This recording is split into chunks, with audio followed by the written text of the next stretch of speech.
Hello, I'm your everyday average Jonathan. I'm an ordinary guy with ordinary tools making extraordinary items. I'm a self-taught craftsman. I'm an amateur blacksmith and a novice woodworker. I'm a DIY type of guy, making oddities and functional items each week. Over the past 10 years or so, I've essentially self-taught myself how to weld, how to forge, how to blacksmith, how to use an acetylene torch, how to make furniture, all sorts of things. And I've made tons of mistakes along the way, learned lots of interesting hard-won knowledge. But over that time, I've also come across several use cases or methods or techniques that I think are very interesting and very handy, and I want to share them with you here.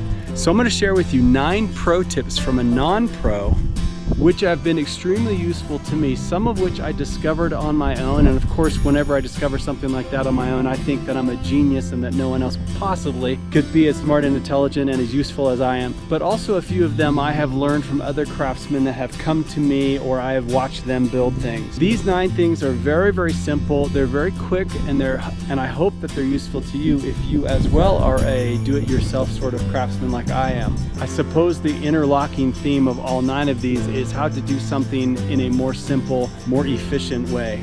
Notice that I didn't claim that they're any more or any less safe than other methods that you might already be using. But I hope they're useful for you. So without further ado, let's get to the shop and get started.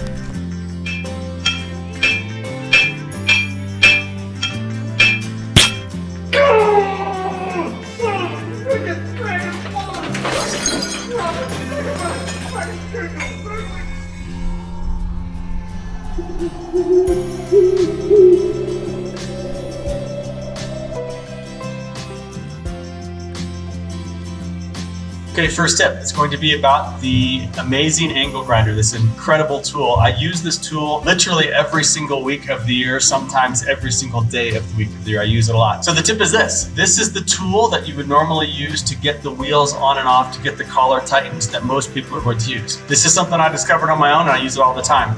But first, the caveat. I took the guard that goes onto this, I took the guard off of all of my angle grinders. Probably not advisable, but the reason that I do it is that I use many different types of wheels for my angle grinders. I use a very large format sanding wheel. I use wire brushes. I use all sorts of things. I actually have a chainsaw wheel for my angle grinder, all of which make it a difficulty to have a guard on it and change things quickly and or even use some of these things. So I don't use a guard. So the tip is this, you don't actually need this tool for almost every implement that you're going to put on this angle grinder, and I'll show you why. This is just a grinding disc. I could use a cutoff wheel, I could use my sanding wheels, I could use anything and have the same result. So check this out. Normally you just put the wheel straight on there, you take the collar, thread the collar on, and then most of the time people are going to tighten it with this. You don't need to do that. Make sure this is unplugged first, but then depress the locking button. And as soon as you do, I just put it in the crook of my arm here, and all I do is just turn this wheel. You heard it click there? Give it a few turns, and that's it. It's tight in there. And even if it wasn't exactly tight, when I fire this up and start to dig into the material, the direction of rotation of this wheel is going to naturally and automatically tighten up this collar by itself. So let me demonstrate. First off, put on the eye protection.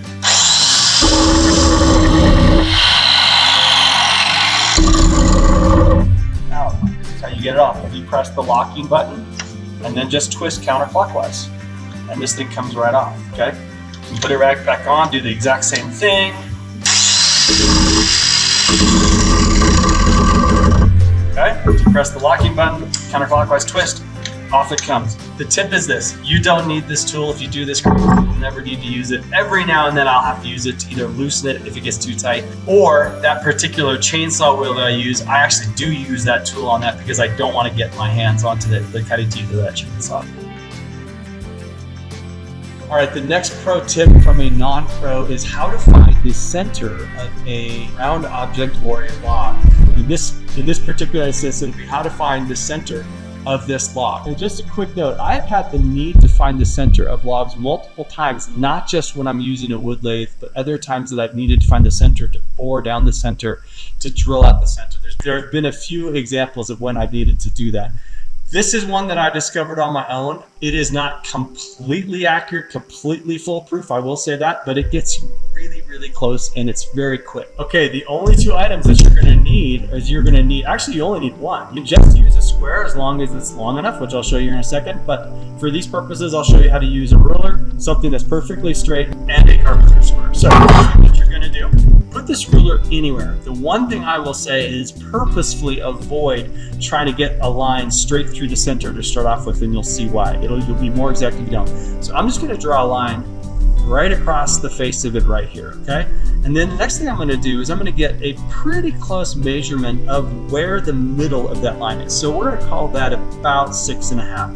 So 3 1/4, I'm gonna put a line there, is pretty much the exact middle of that line, okay? Here's the next step. Take this square, line it up so that you're trying to find the perpendicular now. And then draw the perpendicular line coming straight off of this. Okay? Okay, you're halfway done. We're gonna repeat that. We're gonna do this one more time, and I'll just, for giggles, I'll just do it over here.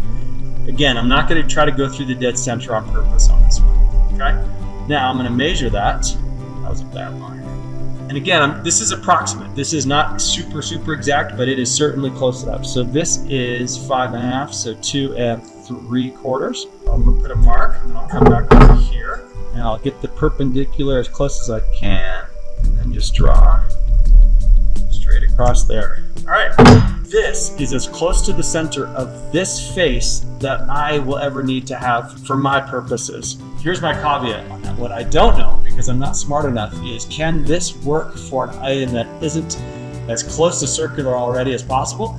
Can it work for something that's kind of like a lot of logs are, what I'll call amoeba-esque?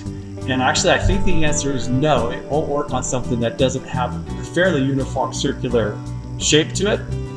I could be wrong, I haven't experimented in that, but this does get you extremely close to the center of a fairly circular object. Certainly good enough for my craftsmanship on most of the things that I do. Okay, third pro tip from a non-pro. It's going to be the wood vise, the woodworker's vise that I have in my shop here. I'm going to turn the camera. All right, this is a wood clamp or woodworker's vise. It's something that you'll see in a lot of woodworking shops. It's a nice way to clamp long pieces of wood where the metal jaws of the vise won't bite in. All right, with this, there are often times that I'll use this where I will need to put a piece of wood in on one side so that it can't sit in the very center. It has to sit off to one side. The problem with these vices when you do that is they have tensioning on either side. So as I get this tighter and tighter, this side right here, you can see it's narrowing and getting more narrower, and it is getting tighter while this side stays the same. And in doing so, it is actually making this right here slightly looser and looser the tighter I go. So this thing actually moves. How do I get it so this can be very tight in here, and the pressure across this vise will be the same? Okay, it's simple. I saw somebody do this once. This is of course not mine, but you take a piece of material that it doesn't have to be the same thickness as this, it just has to be close. You take another piece of material. I'm going to try to hold this in place. The only tricky part is to get one in. You stick it in the other side, just like you see here. Now, when I'm tightening this down, it is becoming uniformly tight across this. No side is getting more narrower, no side is getting thicker. It is a uniform tightness across the entire platform. You can get it really tight. Not something that I discovered on my own, but it is something that I use all the time. Now this vise is a completely usable vise for me, because before I was having all sorts of troubles and wondering, how is this done? This is a horrible contraption. All right, next pro tip from a non-pro, and it's going to be about the Dremel. I make no secret, I don't care for Dremel use. I don't like using them. That said, they're a really good tool for very specific situations. And I suck it up for those situations. Okay, one of the reasons I don't like Dremels is because every time that you need to go and change out a new bit, you have to take this teeny little wrench, hit the locking button, make sure this thing is locked, and then come in here, undo it, put the wrench down, get your bit back in, pick the wrench back up, do it again, redo it, okay? It's just as cumbersome, it takes a lot longer for me. But most Dremel users, I can tell you right now, people that own Dremels don't know this exists. I didn't know it existed. I've talked to people who didn't know they existed. And that is that you can replace this collar that comes with the Dremel with this one that threads on, and you can hand tight. You still have to use this little locking button, but then when you take your bit and put it in, you can hand tighten this down like you see me doing here. Give it a little tight, and it is plenty tight for the type of cutting and the type of use that I need to use it for. Again, this is not a die grind. This is a die grinder. This is a very, very high powered thing, and you need 2 different wrenches for this, which I still feel like there is a better design out there for die grinders, but this is high power. It needs to be really, really locked in there. This little collar saves me a little bit of time here and there, but it's enough heartache and enough time, and it's one less tool that I have to root through my other bits to find. It makes things really, really fast. I want to take it off, boom, it's off, it's ready to go. It's that fast. They're available somewhere on Amazon. All right, this is a tip that many people know, but I feel like it's really worth repeating here because it's not one that I use enough. And what it is it's going to be how to quickly pre-drill holes without using a drill and just using the exact same screw that you're going to be putting into the wood. And it's pretty simple, but it's very effective. So for example, most of the time when I drill something, it's gonna just probably split straight on through. So watch. Okay, you can see that that's already split. But a very, very quick hack is to go ahead and get the screw somewhat started, right like that. And then you're actually gonna put it in reverse on your driver, bring back in, and put some downward pressure to that, and go ahead and just start to put the... You'll have to forgive me, we had a hailstorm starting outside, but basically put it in reverse, put some downward pressure in there to bore out the hole, then drill it normally. Voila. Okay, my next pro tip is actually not a pro tip at all. It's a complete scavenger's non-pro tip. And that is this: where are some cool places to source free material, either wood or metal? I'm often surprised by how many craftsmen may be so introverted that they miss a few things that are really, really simple and really great to get basically free, if not extremely cost-effective, clutches of material. The first one is this, and that is Home Depot. If you go to the back of the lumber aisles on pretty much every Home Depot I've ever been to, they have this bin, they have this cart of cut-offs of warped pieces of wood of all types and sizes. I've seen some really big beams, as well as pieces of plywood, as well as pieces of trim in these bins for pennies on the dollar. And I have used this a lot in some of my furniture creations because I wasn't building a house, a fence, a structure that needed very sound and very straight wood, although Home Depot is not really known for their straight lumber. But for artistic pieces, this is a great place to go and snag one-offs that you can use on your on creative benches, bookshelves, wall sconces, wall shelves, all sorts of things. Hack number 2 when it comes to Home Depot, these little pieces of wood that you see here, these are called stickers. And what stickers are pieces of wood that they put their large bundles of 2x4s, of 2x8s, 2x6s, you name it, that when they're shipped, they are set not on the ground, but they're set on top of these. If you look around Home Depot, you will find zounds of these stickers everywhere. I haven't in a while, but I have taken those up with me and asked that, hey, these are stickers, they're sitting off to the side. Is it okay if I just take them as well? I have probably scored maybe 50 or more stickers, and I've never paid for a single one. And I will say this about stickers: they tend to be extremely hardy, extremely strong, thick, dense wood. So try that. On the metal side of things, here are 3 places that I frequent. 1, a metal distribution place. If you have something like that in town, they almost always are going to have bins of recycled metal or cutoffs, which is exactly what it sounds like. This is a large bin where they throw their junk metal, their pieces of metal that they're then going to send to the recycling. You will pay cents on the dollar for these pieces of metal, I guarantee it. The metal distributor that I have in town has probably 3 or 4 of these bins around their yard. And you can walk right up to them, grab the metal out, walk right in, say, okay, I got this out of your cutoff bin. Same thing is true, and this is true almost any small to middle-sized town and on up, will have welders, metal fabricators. I guarantee you they have big cutoff bins. I can also promise you that they will have cutoffs that have some sort of artistic flair to them because they're making things artistically to sell. Railings, stair banisters, and the like. What I have done to all of them in town is kind of got to know them. I walk up to the front counter and I say, hi, I'm an amateur welder, I'm an artist, I create things, I make swords and armor and all sorts of things. I show them pictures, and then I say, would it be okay if I look at your cutoff bin and grab some things out of there, bring it back and pay what you'd like for it? I have never been told no to that. And I've gotten some really, really cool things from those cutoff bins. I encourage you to try that. The third place that I source material, and this is a little bit of an odd one, but I'm telling you, I encourage people who are creative to do this as long as they're being safe, and that is this: walk railroad tracks. Find the railroad tracks nearest to you and walk them for a quarter mile, and you will find all sorts of interesting, odd things that have fallen off the railroad cars. Pieces of metal, pieces of wood,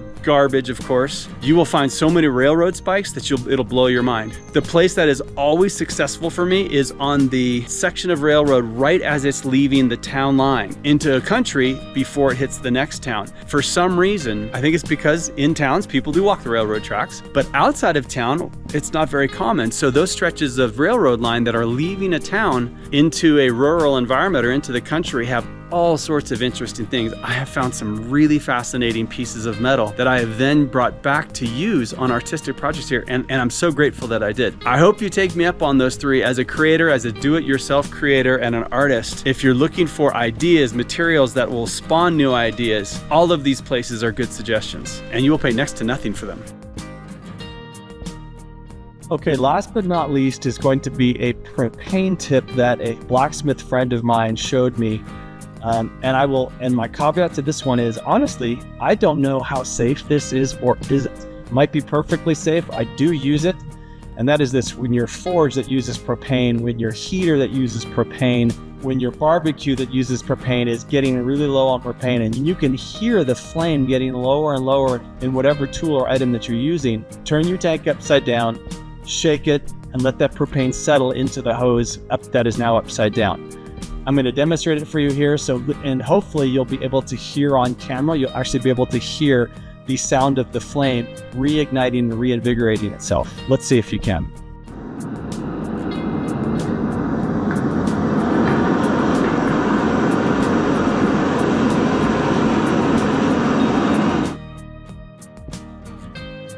Okay, last pointer, and this is one that I get asked a lot about, and that is going to be respirators, masks, or eye protection. I've tried all sorts of things. The ubiquitous M98 mask, these goggles, I just think these suck. These glasses, which I use quite a bit because they're easy on and off. I actually bought this on a whim.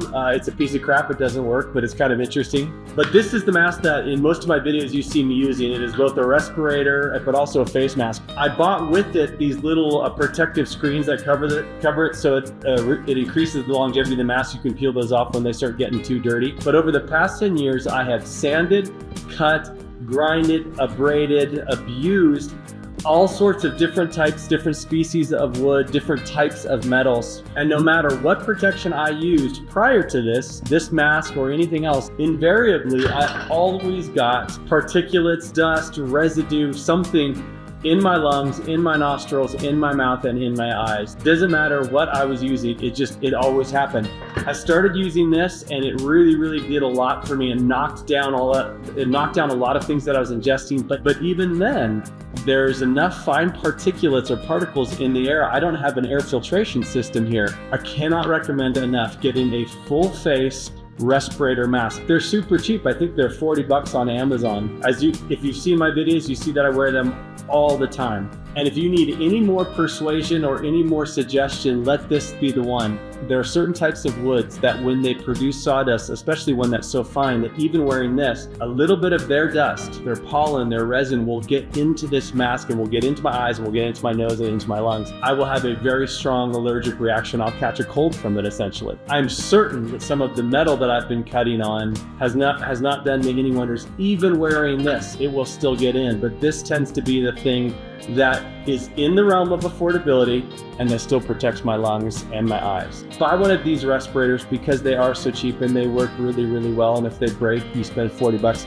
And this will last me months. Not trying to beat a dead horse too much, but I do get asked about that mask quite a bit, and that's why I wear it, and that's why I don't wear N98 masks or just regular goggles hardly at all. That's it for the pro tip from a non-pro. I hope these were helpful. I hope that they're useful. If nothing else, I hope that maybe you got one thing that you hadn't been doing before that you can try, put to the test, prove me wrong, make it your own, however that works. And if that's the case and you do get one or two things that you can practice yourselves that speed you up, increase efficiency, increase safety, and increase the overall delivery and fun and reward of your projects, then I am a much happier man at that prospect. Join me next week. Until then, God bless.